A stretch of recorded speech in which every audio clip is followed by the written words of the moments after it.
If you're going to give advice to your, younger Sam starting out this entrepreneurial journey, what would you say? What advice would you give that person? Where would you get them to start? Because I find that that's the biggest hurdle for a lot of people, at least that I've been seeing, is just the starting point. So, do you have any advice or experiences around that? Yeah, it's not where you start, it's that you start.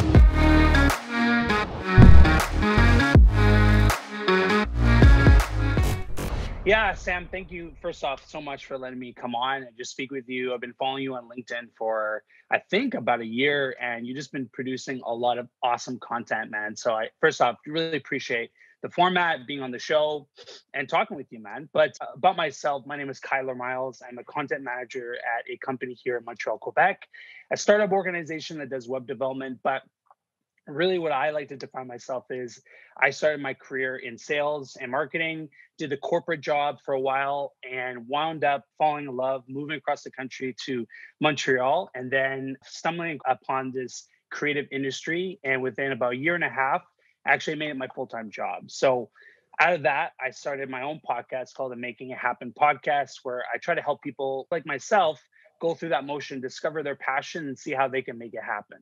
So that's what kind of led me on to learning about you, Sam, and connecting with you, following your content, following your Instagram.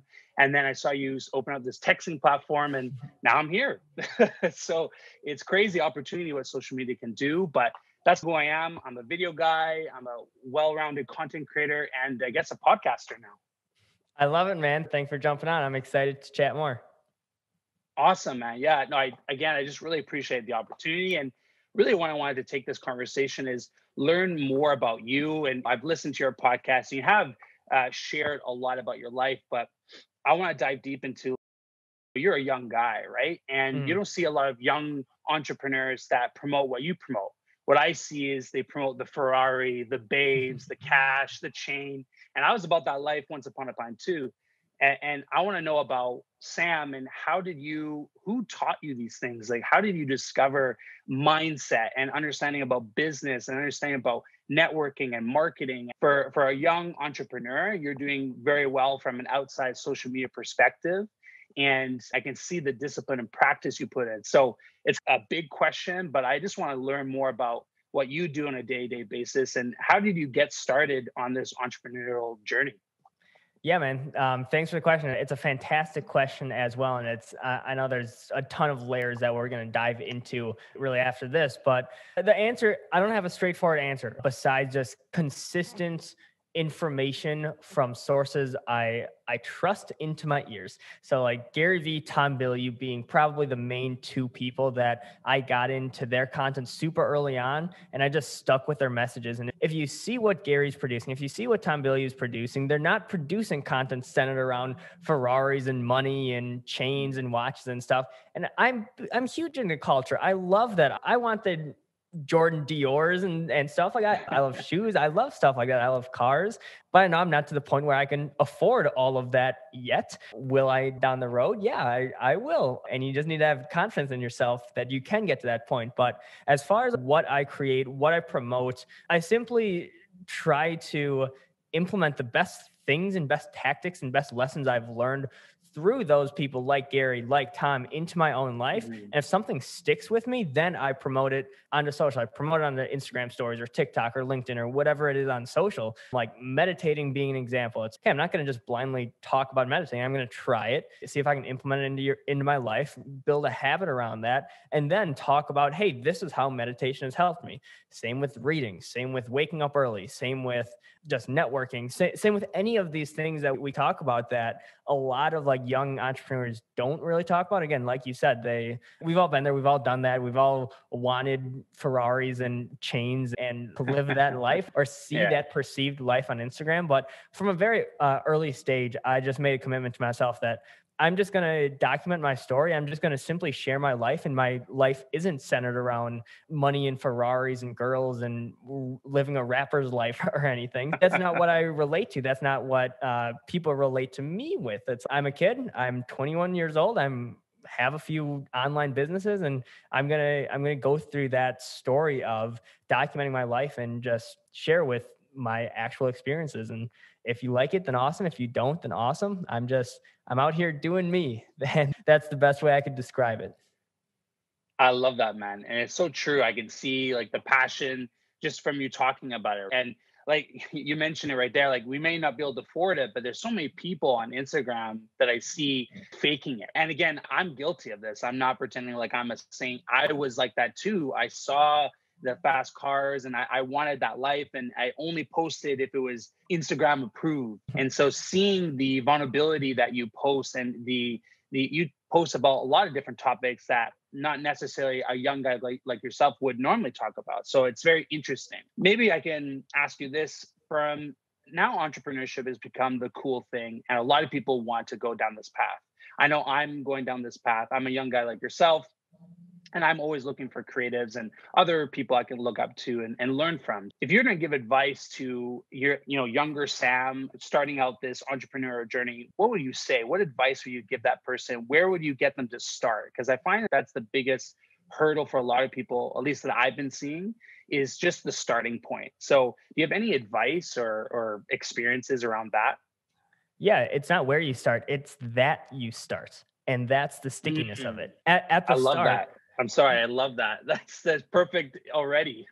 thank you. I made it up on the spot. I'm sure someone else has said it, but that's just what came to mind. If I really focused on where I was going to start, I'd be in the forex cryptocurrency world, selling real estate and doing stuff completely out of my league of where I am now. But because I simply started and went at every single new venture, every single new business, every single new opportunity with an open mind of, hey, this might work, this might not, but I'm going to learn something from it. So I got into like real estate. So you need to be 18 to get your real estate license. That's what I was going to do when I studied all through like summer of 2017, turned 18 in the Mm. fall of 2017.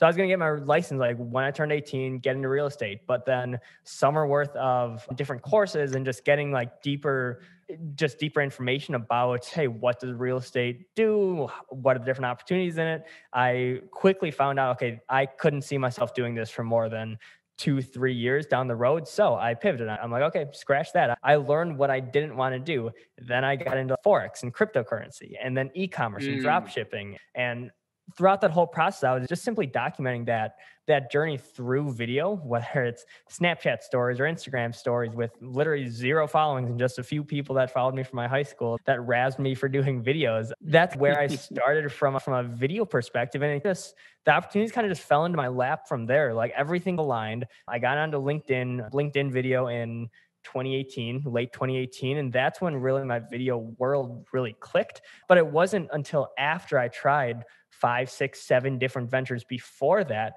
where I landed on video. So my advice to my younger self would be try shit. Try and break Mm. as many things as possible. Like I love Russ.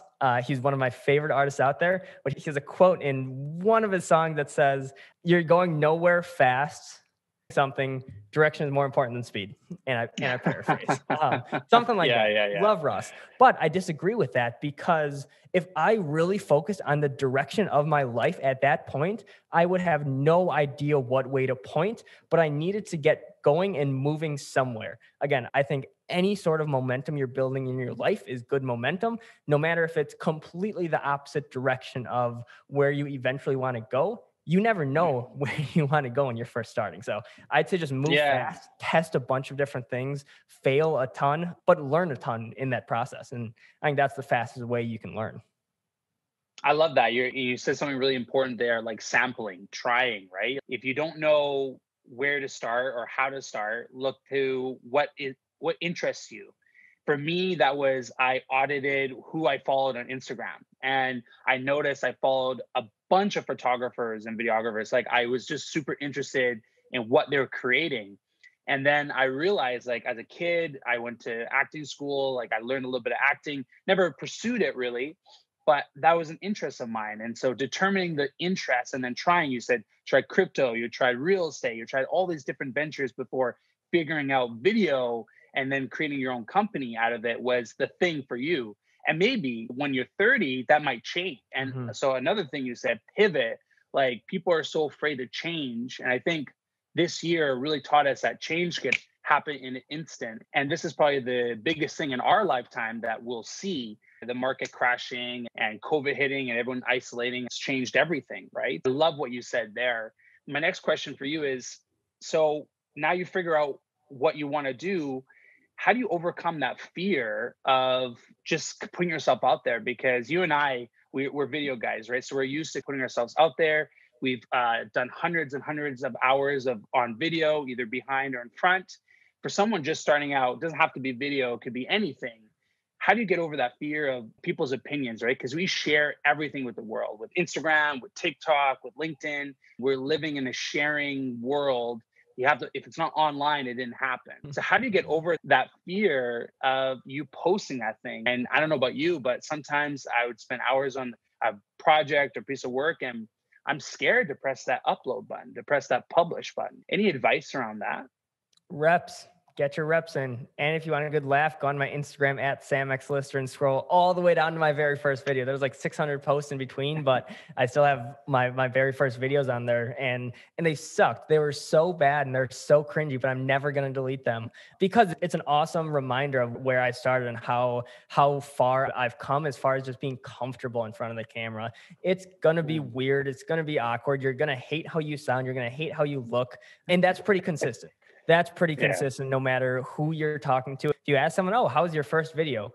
Chances are they love it and they love how they look and sound is pretty damn rare. So just know that you look and sound way better than you feel, but then just start. You don't need to make the videos and then publish them right away at the very start. You can do almost practice runs or trial runs of videos to simply get comfortable talking in front of a camera. Like for me, public speaking is typically someone's biggest fear. Yeah. It's like the second fear in the world behind death, which is insane to me. Yeah. But I love public speaking. I did all my class presentations, loved them. It was in the speech class, emceed my high school's pep rally in front of 1,000+ people.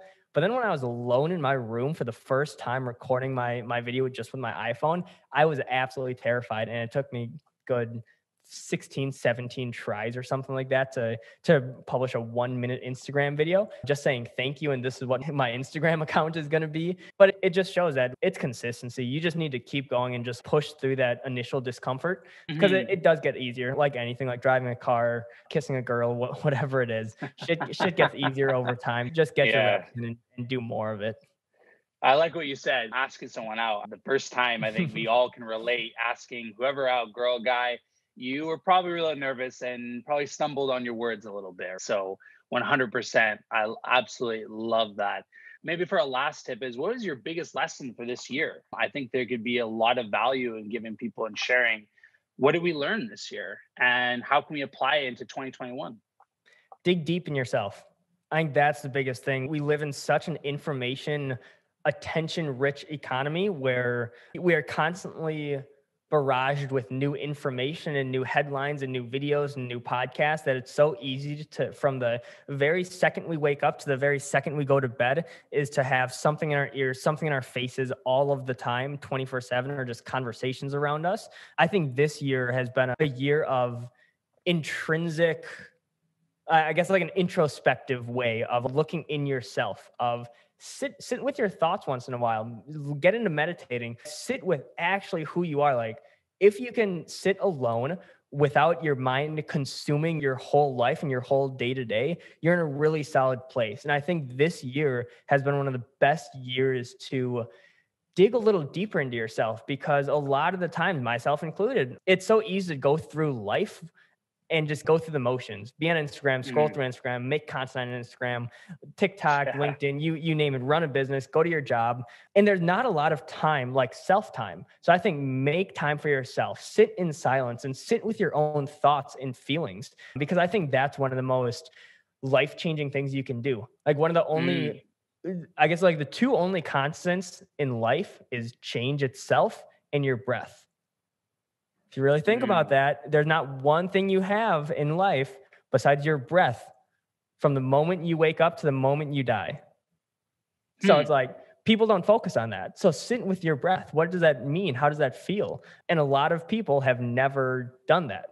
As simple as it sounds, as simple as meditating is, sitting alone, sitting silent with your own breath and your thoughts, it's one of the simplest things you can do, but one of the most challenging things you can do at the same exact time. So that's the thing, the biggest lesson I've personally learned in 2020, the value of sitting with your thoughts, meditating on them. If you don't want to call it meditating, then call it silent thinking, whatever it is. Sit with your thoughts once in a while, because it really helps. Hey man, my camera just kaput on me, but I really appreciate that. I absolutely love what you just said there. It's so true. Like, we never actually take a moment to sit and just, where's your mind go? What are you thinking about day in, day out? Are you, oh, what's the next thing? Are you worried about that? Or are you just happy about what you have in your life? It's just so true what you just mentioned right there. So I'm just trying to get my video back up too. No worries. Audio still sounds crisp. All right, switching cameras here. Perfect. But yeah, if you're listening to this, we just had a malfunction on my end on the video portion. But Sam, I absolutely love that. And moving into 2021, we both have podcasts. I think we're both trying to add value to people. I'm on a mission to try to help people figure out what they want to do and start that process, start that journey of making whatever they want in their life happen. For me, it was becoming a creative. I believe I've accomplished that, and now I have a new goal and moving into 2021. And that's something I've been challenging with, is meditation and actually focusing on, there's so many moving parts. I have a side business, I have a full-time job, I have a podcast, I'm starting my YouTube channel, now managing external clients, and just take a moment and do right by Kyler, do right by Sam is so valuable. Sam, I just appreciate you allowing me to come on and just talk to you, man. And this is going to be awesome to post. I've been following you for a long time, so I really appreciate it. And you have any questions for me at all? Yeah, before we hop off, I'm sure we'll definitely chat more. This is not going to be the last time we chat, but where can the people find you? You can plug your podcast, Instagram, share a little bit about yourself. Yeah, thanks, man. Thanks. Yeah, so you can find me. Yeah, pretty much my name is Kyler Miles. So Kyler, Kyler_Miles. I've been seeing on SNL. If you just watch SNL, they just put out a funny clip making fun of the name Kyler. I've never seen it on TV or anything, so it's fun plug-in. But find me on Instagram, on LinkedIn, pretty much any platform, YouTube, TikTok. That's pretty much my name throughout the entire interweb. And my podcast is called Making It Happen. And it's all about helping you guys figure out your journey and working towards accomplishing your dreams, passions, and goals. And that's what I'm trying to do on this earth. That's what I'm trying to do for you guys. And Sam, thank you so much for helping me do that and helping me provide that value to people. That's it about me. It's my pleasure. Taking it straight out of Chick-fil-A's book. It is truly my pleasure to have you on. Dope conversation, amazing questions. Again, I'm sure this will not be the last podcast conversation we're on. So anyone listening, definitely stay tuned for more Kyler times Sam content in the future. But yeah, man, really appreciate you. I guess we can. Thank you for having me on, man. Nice to meet you, and keep it up, man. Honestly, I love your stories, love the Instagram and the LinkedIn content. Just really impactful, man. Thank you, brother. We'll definitely talk soon. I'll shoot you a text after this. All right, sweet, man. Thanks. Take care. Thanks, Kyler. Peace. All right.